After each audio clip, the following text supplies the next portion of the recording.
वैसे हमारा वात्सल्य का पर्व है, लेकिन लोक में भी ऐसी चर्चा हो तो अच्छी बात है। हाँ, चर्चा तो तुम करोगे ही, ऐसा तो हो नहीं सके। और हम कह दें कि कर दो मत, तो मिथ्या सम्यक से उसका कोई संबंध नहीं होता, इसलिए हम उसको बारे में ज़्यादा बोलते नहीं। लेकिन चर्चा करो तो ऐसी करना बैठ करके, ये मत पूछना क्या हो रहा है क्या नहीं हो रहा। आइए तो बड़ा अपन पढ़ते चले जाएंगे इस पाठ को, तो पूरा बहुत सरल है, वहाँ में खोलने की जरूरत थी क्योंकि वो बहुत गहरा पाठ था। भैया ऋषभ जी, ऋषभ भाई साहब नाम है? हाँ। अरे बहन तुम अब सुनो, अरे बहन तुम अब सुनो, दृढ़ श्रद्धा और धार, और महावीर ने जो कहा तीन लोक में सार। क्या बोले? तुम्हें तब तक भटकत रहे तो खूब भटक लो, तुम कछु भी कर लियो, ये बात करियो। अगर तुमने आज राखी बांधी है तो सुनो माई बात, कि जो भगवान महावीर ने कहा है वो तीन लोक की सारभूत वस्तु है, तुम्हें अपना कल्याण करना पड़ेगा, मुझे चक्कर में पड़ जा, बंद हो जाओ। महावीर के पास क्या खुदी है निर्गंध, और विषय रूप सुख है नहीं, बीतराग भय पंथ। क्या बोलिए? बूढ़ वैद्य बता रहा, मुझे बूढ़ को कैसे चतुर बना के भी, वो तो बहुत चतुर होकर आई है, वो तो बहुत भीगी जी बहन थी, उसकी बात थी। बोले भाई भगवान के पास क्या है भैया? तो मन के बाद की बात कर रहा है, फिर के पास क्या है मुझे बताओ? वे खुद ही निर्गंथ हैं, और विषय रूपी सुख तो उनके पास कछु है नहीं है। खूब चला बीतरा आगे। किस ब्रह्म में भूली हुई मान विषय में सुख, और करो सुआदर आत्मिका, जिसमें सच्चा सुख। पागल हो गई क्या? परमात्मा के प्रति ऐसा बोलती है? जो महानंद को पूछते हैं, अरे वो बोल रही है तुम सब मानते हो, भगवान तो बीतरागी, उनके पास का है वो, इनके पास इनके पास इनके पास इनके पास सबके पास आएंगे तो दौड़ा तो दरी। भगवान की महिमा किनको आती है और लौकिक धनवानों की महिमा किनको आती है? कितनी आती है ये सोचो। इसलिए ये मत समझो कि ये बयान कैसी है, समझानी जैसी चिंतन वाली है। वो कहते हैं भाई ने कहा है, इष्ट विषय तो किस ब्रह्म में भूली हुई मान विषय में सुख, और करो सुआदर आत्मिका, जिसमें सच्चा सुख। इष्ट विषय तो सुख में इनमें तृप्ति पाए, और भोग वस्त्र भोजन बिना आकुलता उपजाए। वो कह रही है तुम भले कह रहे हो क्या कि इन बाहर के विषयन में सुख नहीं है, लेकिन जब कपड़ा मिलते हैं, रोटी मिलते हैं, तभी शांति मिलती है। समझ गए? अब वो क्या उत्तर दे रहा है? पकड़ रहे हो कि नहीं? क्या कह रहे हैं वो क्या पूछ रही है, वो क्या उत्तर दे रहे हैं? यदि विषयों में सुख हो तो क्यों छोड़ो भ्रात, भोजन पर भोजन करो, खाते क्यों थक जात। अगर भोजन करने में सुख है रे सब भैया, तो भोजन पे भोजन करते रहते, पर खाते करते आज खूब खाओ, 5 खा लें, 6 खा लें, 8 खा लें, 10 खा लें। ए भैया का अब नहीं चाहिए, अब नहीं, पेट में दर्द हो लगो।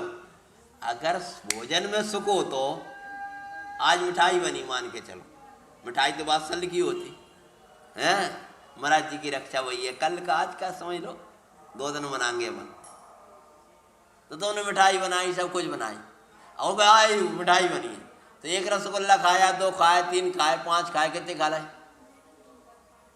कब तक खाते रहोगे? अगर सुख हो तो खाते रहो ना।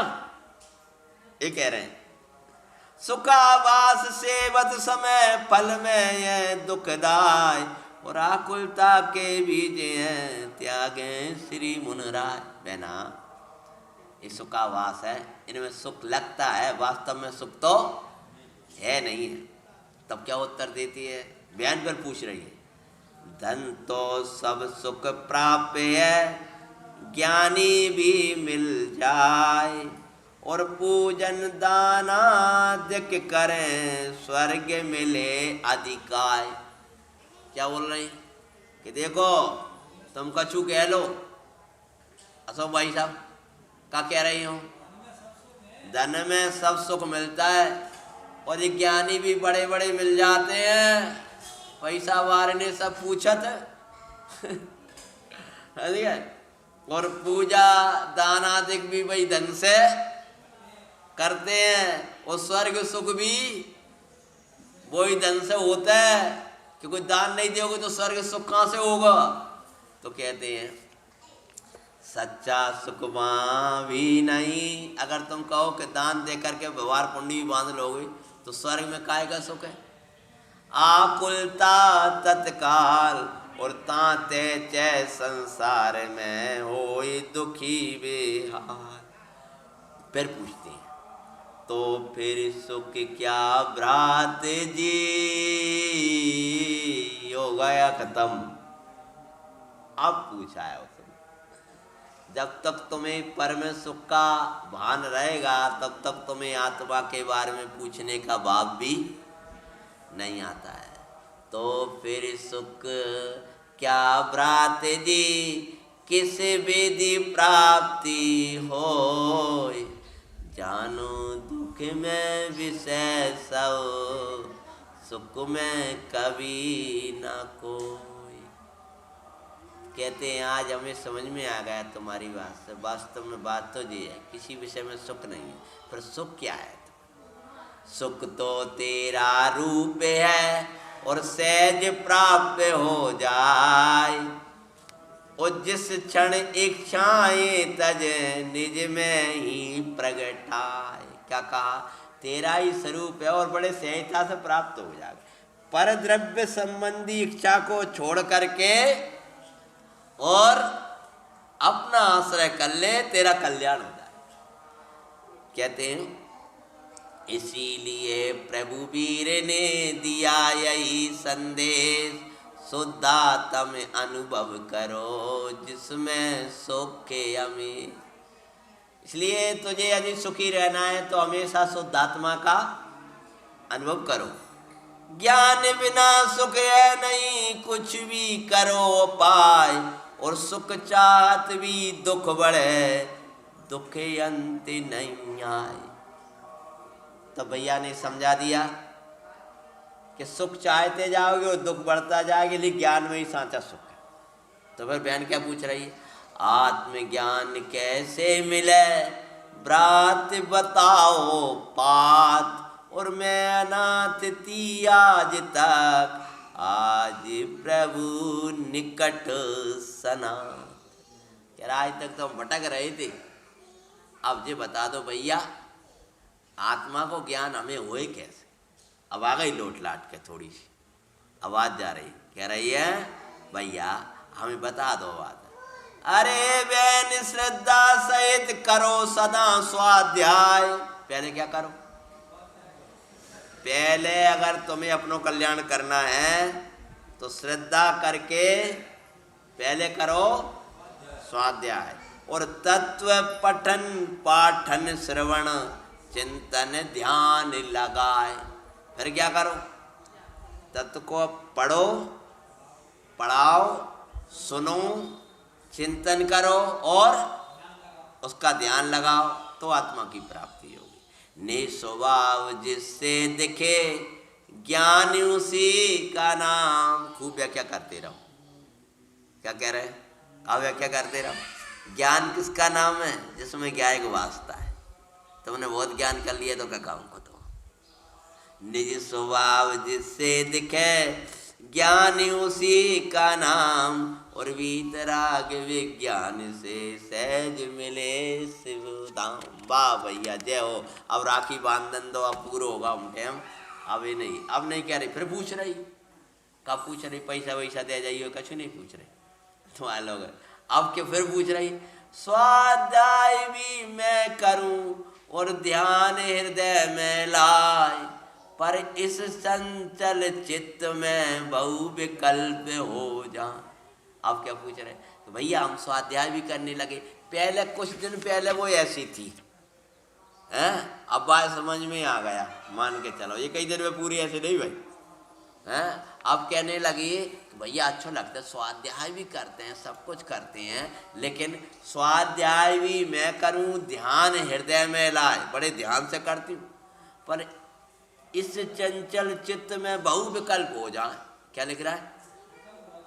विकल्प बहुत हो जाते, तो भी ध्यान भी करते हैं, लेकिन फिर विकल्प भी आ जाते हैं।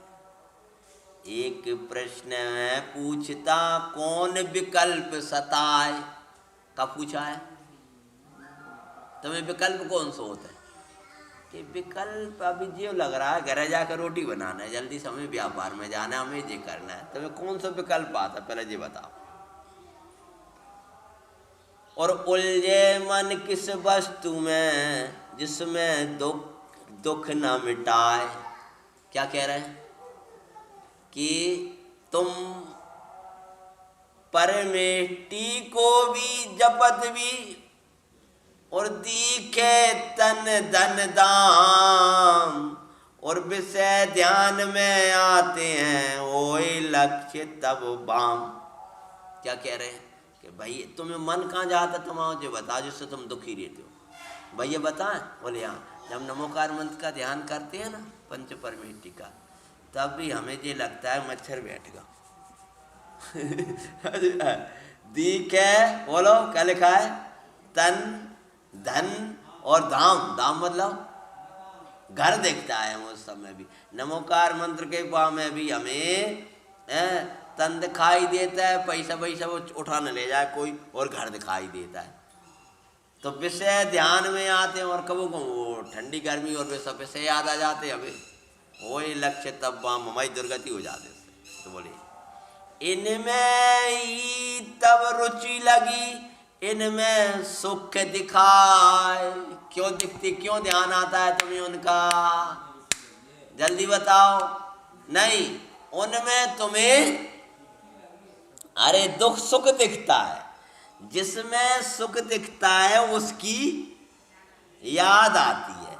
अब तुम्हें धन में तन में सुख दिखता है तो तन की याद आती है, धन में सुख दिखता है तो धन की याद आती है, और घर में सुख दिखता है तो घर की याद आती है, जिसमें सुख दिखता है उसकी याद आती है। अब तुम्हें आत्मा में सुख दिखेगा तो क्या याद आएगी? सबके बोलो किसकी याद आएगी? परमात्मा के चरणों में सुख दिखेगा तो परमात्मा की याद आएगी। तो कह रहे हैं इनमें ही रुचि तब लगी, इनमें सुख दिखाए, और महिमा में ये ही दिखे आत्म तत्व क्यों पाए। जब तुझे इनमें ही रुचि लगी है तो जे दिखाई देंगे, फिर तुझे आत्मा कहाँ से समझ में आएगा? तब कहते हैं ध्यान ज्ञान बिन है नहीं, और निर्णय करो स्वरूप, और समझो महिमा आत्म की पाओ सुख अनु। पहले ध्यान नहीं होगा, पहले ज्ञान होगा। पहले मेरा ज्ञान, मेरा शौक, मेरी शांति, मेरी प्रभुता, मेरा सर्वस्व मेरे में, इसका निर्णय करो। और निर्णय करने पर क्या होगा कि उससे क्या होगा देखो, और समझो महिमा आत्म की पाओ सुख अनु। जैसे व्यापारी निद्रा न से दिखे, ऊपर छूट गया ना, जैसे व्यापारी सजग रहे समय व्यापार, और भूख प्यास निद्रा न से दिखे धनी सार। जैसे व्यापारी को न नींद आती है, न भूख लगती, न प्यास लगती, उसे धन ही धन दिखाई देता। क्यों दिखाई देता है? क्योंकि उसको धन में ही सुख लगता है। रुचि मतलब सुख लगता है। कहते हैं त्यों ही ज्ञानी है सजग, सुख देखे निज माई, और बाह्य दृष्टि छूटे स्वयं, सब पर भाव पलाय। ज्ञानी को ज्ञान है सो मेरे में, सुख है सो मेरे में, प्रभुता है सो मेरे में, शांति है सो मेरे में। ऐसा जब दिखता है तब उसका सारा बहिर्मुखी वृत्ति छूट जाती है। कहने का तात्पर्य है जितने उठे विकल्प, और अधिक ज्ञान अभ्यास से रहे न अन्य विकल्प। जितने विकल्प तुम्हारे उठते जाते हैं तुम उससे भी अनंत गुना ज्ञान अभ्यास करते जाओ, ज्ञान अभ्यास करते। ये मत सोचो विकल्प क्यों आता है, विकल्प क्यों आता है, विकल्प क्यों आता है। तुम तो एक काम करो, क्या करो, अपने ज्ञान अभ्यास की सीमा बढ़ा दो तो विकल्प अपने आप खत्म हो जाते। फिर कहते हैं अब मम दृष्टि खुल गई, छूटा सब मिथ्या। तो तुम्हारी खुली क्या नहीं खुली, बाकी मन की तो खुल गई। अब मम दृष्टि खुल गई और छूटा सब मिथ्यात, और भाव धर्म समझा सभी पाया निज का सत। ध्रुव स्वभाव का लक्ष्य ले करूंगी ध्यान अभ्यास, वीरनाथ अविलंब ले बैठूं प्रभु के पास। यहाँ ध्यान का अभ्यास करूंगी, अपने चैतन्य नाथ के निकट बैठूंगी। जो मम सच्चे ताते हैं बतलाया सुखदाम, ऐसे त्रिभुवन नाथ को भक्ति सहित प्रणाम। ये आखिरी में वीरनाथ क्यों आ गए, आखिरी में वीरनाथ का आ गए। कद कैसे पाठ पढ़ रहे हो, क्यों आए? हाँ क्यों आए? तुम शुरू से सुन रहे हो, कब सुन रहे हो कि नहीं? महावीर के पास का कपड़ा ही है कि कच्चू तो ऐसे पागल है थी, और आखिरी में क्या हो गया उसका, बिल्कुल चतुर हो गई पूरी। कहने लगी भैया मुझे सब समझ में आ गया, ध्रुव स्वभाव का लक्ष्य लूंगी, करूंगी उसका ध्यान, और वीरनाथ भगवान के चरणन के अवलंबन लेकर के बैठूं प्रभु के पास। अब तो भगवान के पास ही बैठेंगे अब, और उनका अवलंबन लेंगे और आत्मा का ध्यान करेंगे, क्योंकि उन जैसो सुख किसी के पास नहीं है। जो मम सच्चे ताते हैं वे मेरे साचे कौन है? पिता हैं। और बतलाया सुखदाम, ऐसे त्रिभुवननाथ को भक्ति सहित प्रणाम।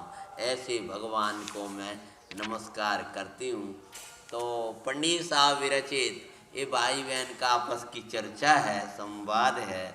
एक तो आध्यात्मिक संवाद था और एक ऐसा था इन्हें दोनों के माध्यम से अपन लोक पर्व भी ऐसे मना जिसमें तत्व ही तत्व चर्चा, घर घर चर्चा रहे धर्म की, अर्थात हर प्रसंग में धर्म ही धर्म दिखाई दे। कोई प्रसंग हो, लौकिक हो अलौकिक हो, भोजन करते मुनिराज की याद आए, उसमें भी चैतन्य याद आए। और यही कहते हैं कि भव्य तू एक बार सारा कोलाहल बंद करके, जो अपना कलश चल रहा है वो अपने क्रम में अब चलेगा, कोलाहल बंद करके तू बस व्यर्थ का सारा संसार बंद कर दे और बैठ जा चैतन्य के लिए, तुझे आत्मा की प्राप्ति हो जाएगी।